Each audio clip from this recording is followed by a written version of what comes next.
I think that the most surprising thing that I learned from this class was how easy and hard it can be to texture models.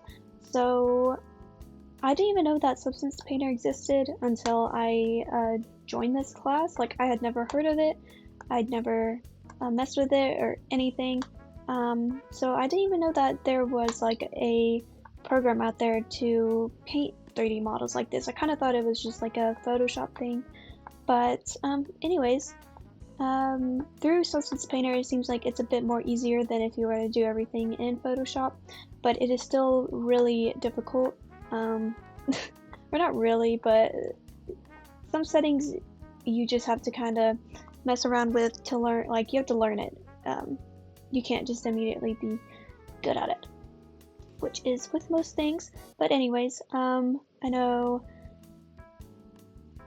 I had some difficulties like with the opacity and stuff, and like learning normals was kind of funky because you have to put like the stamp like or the design like in the normal box and not like the brush box, and um, but it's very time consuming, more time consuming than I could have ever imagined, and also very handy with all the little tools and stuff. So um, I hope that made sense. The most difficult hurdle I've had to overcome in this class was figuring out the channels and what they do, and navigation of the models.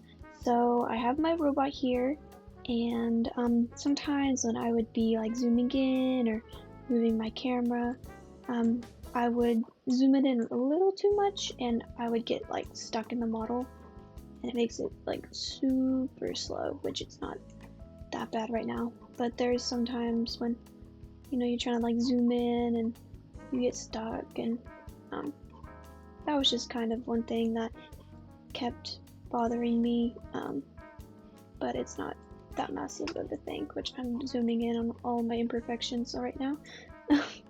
Anyways, that happened, and also um, I had to change some settings to get the opacity to show up. Uh, it wasn't just showing up normally, but other than that, I think that is really the biggest hurdles that I faced, besides naming conventions, but that was a beginning thing, so I think I figured that out after a while. So yeah, I am most proud of the bust that I made for the 4.3 assignment.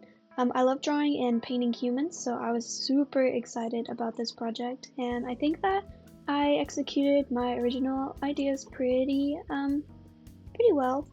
Um, I'm also proud of just like in general my projects. Um, I got quicker, and I got more methodical about the channels and what I did, and I learned exactly what each channel did, and it made it go by a bit quicker than when I first was messing around with it. Plus, I also kind of figured out that I can mess with things in here if things aren't showing up, and it made it a lot easier to get projects done, but it also gave me time to not worry about the little things and worry more about details. Um, but with this class, I had to kind of force myself out of my procrastinator mindset because I tend to uh, kind of wait with projects, and with this class, I couldn't really do that that much because, I mean, it takes hours to make stuff like this, and yeah, it really taught me to figure out my time schedule and be smart, and um, work on it even when I didn't want to, because I knew I had to get it done. And plus, it's the best kind of homework you can have. I'm just making art, so yeah. So my goals for the future would be learning how to apply all of the knowledge that I gained from this class with Substance Painter into Maya and any other programs that we use. I'd really like to experiment a little more with Photoshop. I think that would be cool to look into. And I definitely want to explore more Substance Painter. I think that there's a lot of potential that I can learn from it, and I'm really excited to learn more about that. Another goal, I want to kind of keep my eager mindset that I had with this class, where I would finish things early and not have to stress too much about time. I think I kind of slack with that in some other classes, but it really pays off to kind of get a jump start on things so you can not have to focus or not have to worry about rushing too much and just focus on like what details you want to add, and you can get a more refined looking finished product than something that you may not spend much time on because you're on a time crunch. But yeah, I'm just excited to see how everything will piece together in the future in different classes, and I can't wait to learn more.